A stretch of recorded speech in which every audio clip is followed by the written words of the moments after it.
बिस्मिल्लाहिर्रहमानिर्रहीम। अस्सलाम वालेकुम। हर शख्स रूहानी ताकतें हासिल करना चाहता है। रूहानी ताकत हासिल करने के अलग अलग मकसद हैं।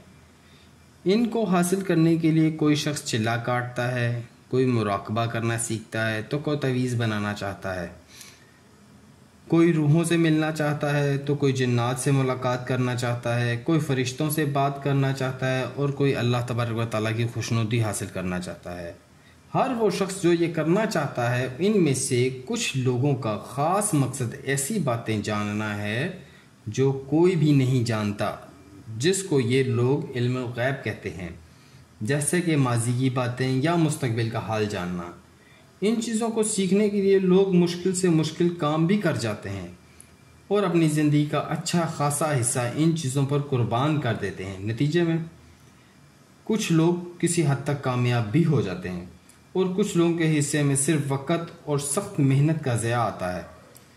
आज का हमारा मौजू ऐसे पौधे के मुतल्लिक बयान करना है जिससे ये सब ताकतें हासिल हो जाती हैं। ऐसे ही बेशुमार पौधों की तहकीक का सिलसिला मेडिकल प्लांट्स में डॉक्टर रेहान अली के साथ शुरू किया है। यूरोप की पुरानी अफसानवी कहानियों में जादूगरनियों का जिक्र कसरत से मिलता है, जिनको विचेस कहा जाता था। इन जादूगरनियों के पास बेशुमार किस्म की ताकतें थीं।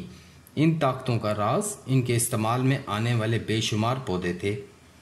ऐसे पौधों में एक पौधा ऐसा भी है जिससे इंसान की तीसरी आंख खुल जाती है। इसका मतलब है वो ऐसी बातें जान सकता है जो कोई नहीं जानता।